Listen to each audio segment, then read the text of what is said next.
All of the problems covered in my videos can be downloaded at accountingworkbook.com. If you go to the website, click the PDF link, you can download a copy of the workbook for yourself.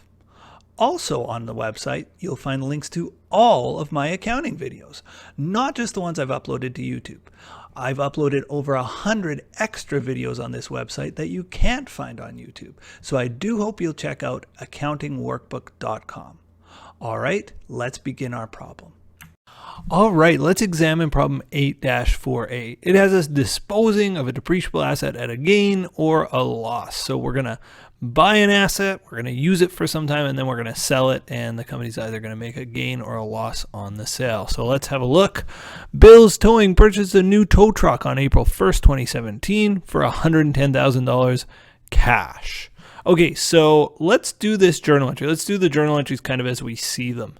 So the first one, well, I guess I can leave it up here.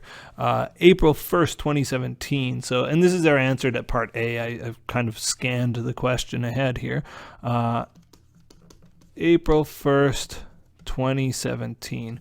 We bought a new tow truck for $110,000 cash. So debit, we'll just call it truck. I mean, we could say tow truck, but that's fine. Credit cash, $110,000. Okay, so there's journal entry A in the bed. Company expects to keep the truck for 10 years, after which time it plans to sell it for $20,000. Okay, so let's see, $110,000 is our cost. Our residual value is 20. So our depreciable cost is 90. Again, cost, residual value, depreciable cost is 90, and we're going to depreciate that 90. It's straight line. The company's accountant wishes to use straight line, so we're going to do that over 10 years. So that's at a rate of $9,000 per year. Okay, so we've got our amortization rate or our depreciation rate.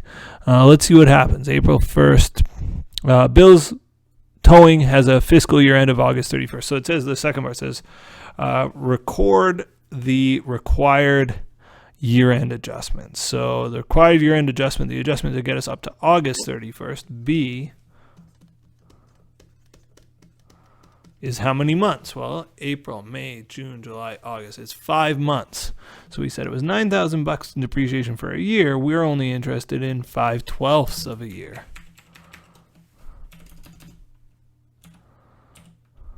$9,000 times 5/12 is $3,750. So we debit depreciation expense and we credit accumulated depreciation on our truck. And this is like the journal entry that we learned way back in chapter 3. Debit depreciation expense, credit accumulated depreciation truck. So at the end of our fiscal year, our truck is worth $110,000 minus $3,750, and that's just our truck minus the accumulated depreciation. That's $106,250. That's our truck's net book value that will show on our fiscal year end financial statements. C, on November 30th, Bill sells the truck. Record depreciation up to the date. So let's see, it's August now. So August, September, October, November. It's 3 months after that. So November 30th, 2017, we have an additional 3 months of amortization. It was $9,000 for a year. We're doing 3/12 of a year.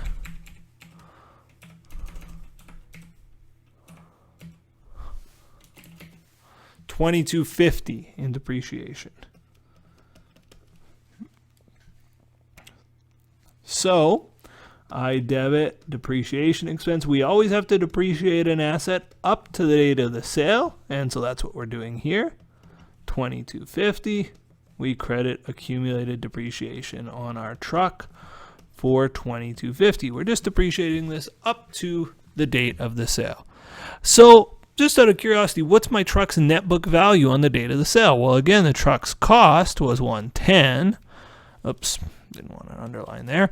The amount of depreciation so far has been $3,750 and $2,250. The amount of the depreciation so far has been $6,000, and that's just $3,750 plus $2,250. That's the accumulated depreciation. So again, truck minus accumulated depreciation equals truck net. Our truck's net book value is $104,000. Okay. So far up to here, nothing really new. I mean, a couple of partial year amortization entries, but nothing crazy new. Now something new. Assume, so part D, I. We'll look at II in a second. Assume Bill sold the truck for $106,000 cash. Record the journal entry for the sale. Okay, so we get paid $106,000 for this truck. Debit cash. 106. We got to get rid of the truck. The truck is on our books for $110,000. There's the truck sitting on our books. We don't have any other debits or credits to truck. We also have to get rid of the accumulated depreciation on the truck, and the total accumulated depreciation is $3,750 and $2,250. It's $6,000.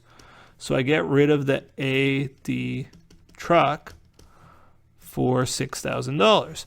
Now I've got to say to myself, well, I'm missing a number here, right? I've got $112,000 in debits, just 106 plus 6. I got $110 in credits. I'm missing a $2,000 credit. That difference, and it should make some sense.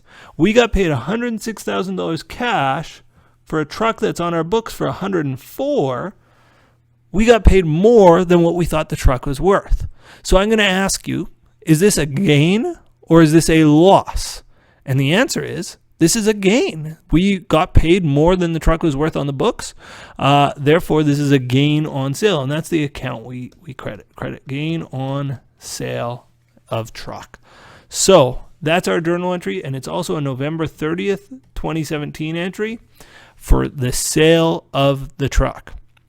Again, we got paid $106 for an asset that we thought was worth $104. The journal entry works. We debit cash, we get rid of the truck and the accumulated depreciation related to the truck, and the difference goes to gain or loss. Let's look at part II of the question. Part 2, I guess, would be a cooler way to say that. We get paid just $85,000. So we have the same truck worth $104, but rather than getting $106 for the $104 asset, we only get $85,000. I think you can all project this is going to be a loss situation. We got paid less than what the truck was worth on our books. November 30th, 2017. Debit cash, this time just for $85,000. We got to get rid of the truck, so we credit truck for $110,000. We got to get rid of any accumulated depreciation on the truck, so debit AD truck for $6,000. And then I look at this journal entry and I'm imbalanced again. I have $91,000 in debits. I have $110,000 in credits. I'm off by $19,000 in debits. I debit loss on sale. So I just want to compare the two entries. They're almost identical entries. The difference is the cash and the gain or loss. This one, when I get paid more, it's a gain. So why do I credit gains and debit losses? Well, gains are revenues. When we prepare our financial statements, we're listing all of our revenues and expenses. This would be listed as an other revenue. Other revenues and expenses. This is an other revenue when I have a gain. It's an other expense when I have a loss on sale. So very important concept. One I test every single test when I'm giving exams, and one your prof probably will want you to examine pretty closely and will want you to understand. So again, ABC, doesn't matter which, how much money we're getting, this is what you'd have to do. Buy the asset, depreciate it right up till the date of the sale. Then when we sell it, we have to determine, was there a gain or a loss, and how much was that gain or loss. So I hope this has been clear to you. There's one more problem that explores this, problem 8-4B, that we'll be doing, you can click on anytime. All right, talk to you soon.